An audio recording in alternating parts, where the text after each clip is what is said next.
Okay, go. Today I'll be reading a book titled Black Like Kira, White Like Me by Judith Bigna.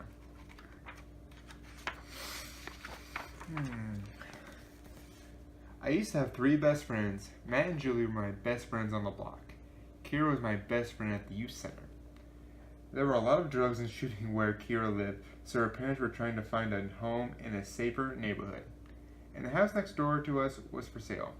I wish Kira could come and live near me so we could play together, I told Daddy. Her parents and I went to leave their old friends, Chris, he said. They could make new ones. I told him, sometimes it's hard to make new friends, Daddy said. Next Saturday at class, Kira told me a kid on my block got hurt real bad last night, and some people were shooting at each other, and he got hit in the shoulder. My mama and Daddy are really scared. Why don't you tell them the house next door to us is for sale, I said. Nobody fights where I live. I'll tell my daddy, Kira promised. A few days later, Kira's parents came to see the house next door. Kira's my best friend from gymnastics, I told Matt and Julie. She might come and live here. Matt stared at his sneakers. My dad doesn't want them on our block, he whispered. That's mean, I told him. Your father never even met Kira's family. When the Kirks came out, they were all smiling and at gymnastics. Kira told me they were going to move in. A few days later, a big truck stopped outside the house next door. I saw the Kirks and some other people unloading furniture. Kira was all by herself on the back porch. Can Kira help us with the decorations? I asked Mommy. Our neighborhood block party was the next day in our yard. Matt and Julie and I still had paper chains to make. I guess so, Mom said. Are you going to invite Kira's mother for coffee? Mommy had invited Matt and Julie's mother when their family moved in. Well, not yet, she said. I want to get to know her mother better first. Matt and Julie didn't come to my house like we planned. Kira and I ran next door to get them. We can't come, Julie said. She looked at Kira. Our dad doesn't want us to play with you. Why? I yelled. She hasn't done anything. Julie gave me a funny look and went back inside. Kira just got mad. It's because I'm black, she told me. My mama said some people here might not like me. I was mad too. What Julie said was mean, and Matt would be sorry they missed seeing how Kira made paper chains. Instead of plain old circles, she cut out paper dolls. I painted them. I made them black like Kira and white like me, and lots of other neat colors. Mommy fixed her special lasagna for the party. Wait till you see the rest of the food, I told Kira. Last year the neighbors brought us stuff from all the places their ancestors came from. I'll bet nobody cooked African, she said. Nobody did, I told her. Why don't you? I can make motek.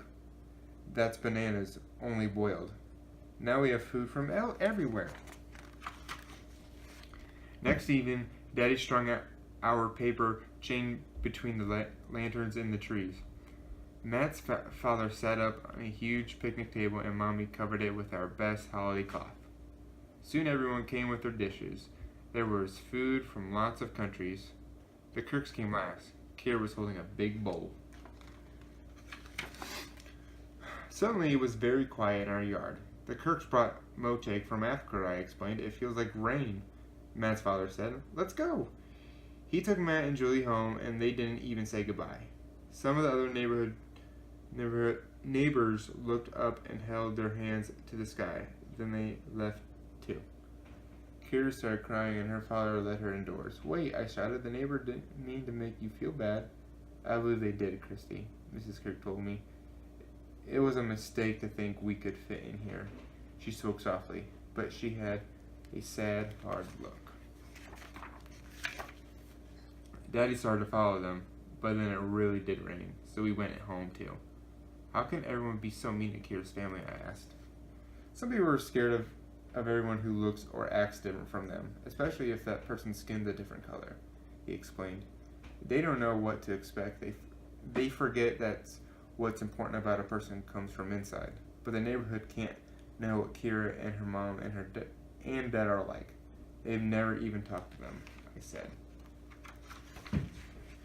When it stopped raining, we went outside to clean up.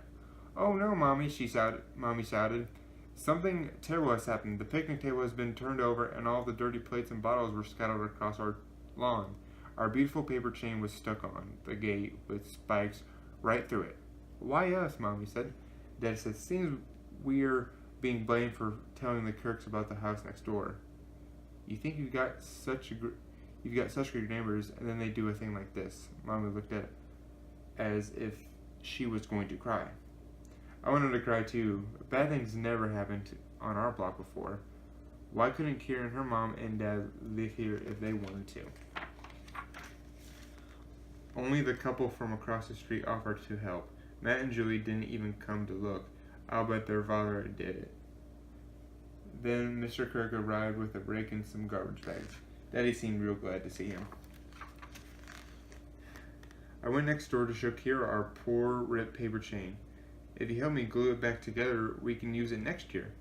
"We won't be coming to the next block party," Kira said angrily. "My mom is scared, and she's mad too. She says we don't have to take this. It wasn't fair. What if the Kirks got so mad and scared they wanted to move away?" I ran home and told Mommy that Kira might move. "You said you wanted to get to know her mother better, but you haven't even said hello." And man, Julie didn't have to be so snotty. They were only doing what their dad told them, Mommy said. "He's prejudiced against the Kirks because they're black. Lots of people are prejudiced sometimes, but it's not right. And what's happening in our neighborhood is scary. The Kirks must feel terrible. I'm sorry I haven't been nicer. I don't want Kira to move," I cried. "She's one of my best friends." Mommy held. "No matter what happens, you and Kira can still be best friends," she promised. After a while, we went into the kitchen. The Kirks were there talking to Daddy. "We're sorry about the neighbors," Daddy told them. "I guess they're afraid their homes won't be worth as much if the neighbor is integrated. We've worked hard so our kids could go to good schools and a safe neighborhood." "We have too," Mr. Kirk said quietly. When we went outside, another bad thing had happened. Mr. Kirk's van sat on the road like a big roasting hen. Someone had let all of the air out of the tires. Mr. Kirk wasn't quiet anymore. "What's next? Firebombs?" he roared. "This is too much," Daddy said grimly. "I'll call the police," Mommy said, "and if you need a ride any place, we'll take you. The next day, Mommy drove Kira and me to gymnastics. It was our last class of the summer. We all made a farewell circle and danced around the gym. I wish I could have stayed at the youth center forever. There, everyone was my friend. It's winter now, and the Kirks are trying hard to settle in, but there's a new for sale sign on our block. Matt and Julie are moving far away. I'm sad we'll never get to play all together, but I used to have one best friend. The end.